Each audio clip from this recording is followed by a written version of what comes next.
Today we're going to be reading A Fine, Fine School by Sharon Creech. Mr. Keene was a principal who loved his school. Every morning he strolled down the hallway and saw the children in their classes. He saw them learning shapes and colors and numbers and letters. He saw them reading and writing and drawing and painting. He saw them making dinosaurs and forts and pyramids. "Oh," he would say, "aren't these fine children? Aren't these fine teachers? Isn't this a fine, fine school?" Near Mr. Keene's school, Tilly lived with her parents and her brother and her dog Beans in a small house next to a big tree. On Mondays and Tuesdays and Wednesdays and Thursdays and Fridays, Tilly went off to school. At school, Tilly learned her shapes and colors and numbers and letters. Sometimes when she saw Mr. Keene standing in the hallway, he waved. "Aren't these fine children?" he said to himself. "Aren't these fine teachers? Isn't this a fine, fine school?" On the weekends, Saturday and Sunday, Tilly climbed her favorite tree, and she took Beans on walks and threw him sticks, and she pushed her brother on a swing, and she tried to teach him how to skip. But on Mondays and Tuesdays and Wednesdays and Thursdays and Fridays, Tilly went off to school. Beans and her brother did not like to see her go. "Hurry, hurry, hurry home," her brother called.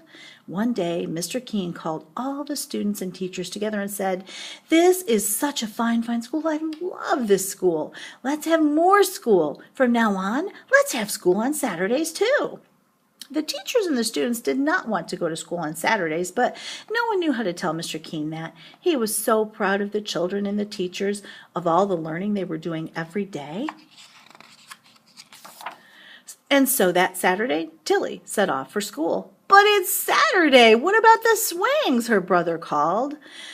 The following month, Mr. Keene announced, "This is such a fine, fine school. I love this school. Let's have more school. From now on, let's have school on Sundays, too." The teachers and the students did not want to go to school on Sundays, but no one knew how to tell Mr. Keene that. He was so proud of the children and the teachers, of all the learning they were doing every day.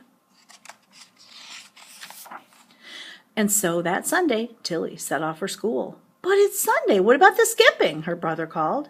The following month, Mr. Keene called everyone together and said, "This is such a fine, fine school. I love this school. Let's have more school. From now on, let's have school on holidays too, on Easter and Ramadan and Thanksgiving and Christmas and Hanukkah, and all the holidays on every calendar." The teachers and the students did not want to go to school on holidays, but no one knew how to tell Mr. Keene that. He was so proud of the children and the teachers, of all the learning they were doing every day. And so on Christmas, Tilly set off for school. "But it's Christmas! What about Christmas?" her brother called. The following month, Mr. Keene called everyone together and said, "This is such a fine, fine school. I love this school.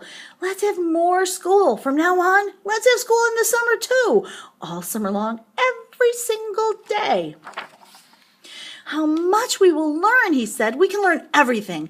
We can learn all about numbers and letters, colors and shapes, the Romans and Egyptians and the Greeks. We will learn about dinosaurs and castles and everything. We will learn everything." The teachers and the students did not want to go to school on Saturdays and Sundays and holidays and all summer long, every single day.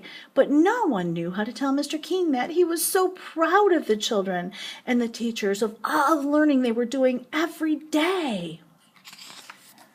And so, on the first day of summer, Tilly set off for school. "But it's summer! What about summer?" her brother called. And that day, Tilly went to see Mr. Keene. She stood in his office in front of his desk.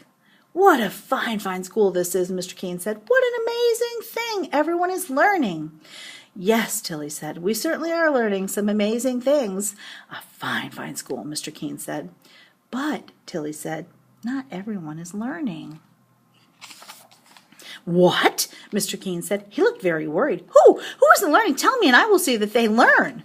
"My dog Beans hasn't learned how to sit," Tilly said, "and he hasn't learned how to jump over the creek." "Oh," Mr. Keene said, "and my little brother hasn't learned to swing or skip." "Oh," Mr. Keene said. "And she said, "But you go to school," Mr. Keene said, "to our fine, fine school." True, Tilly said, but I haven't learned how to climb very high in my tree, and I haven't learned how to sit in my tree for a whole hour. Oh, Mr. Keene said. That day, Mr. Keene walked up and down the halls, looking at the children and the teachers. Up and down he walked, up and down, up and down.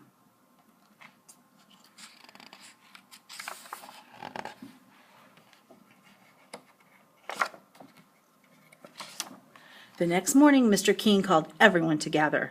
The children and the teachers were very worried.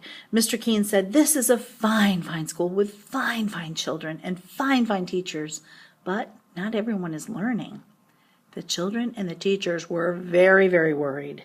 Mr. Keene said, "There are dogs who need to learn how to sit and how to jump creeks." What did he mean? Was he going to make their dogs come to school? There are little brothers and sisters who need to learn how to swing and how to skip. What did he mean? Was he going to make their younger brothers and sisters come to school too? The children and teachers were very, very, very worried. And all of you children and teachers, you need to learn how to climb a tree and sit in it for an hour, Mr. Keene said. The children and the teachers were very worried. And so, from now on, we will not have school on Saturdays or Sundays or holidays or in the summer. A huge, enormous, roaring cheer soared up to the ceiling and floated out the windows so that everyone in the town heard the fine, fine children and the fine, fine teachers shout, "Fine, fine, fine!" And the fine, fine children and the fine, fine teachers lifted Mr. Keene up, and they carried him down the hallway and out the doors and through the town, up and down, in and out, and everywhere they went, the people said, "What a fine, fine school with such fine, fine teachers and fine, fine children and a fine, fine principal." The end.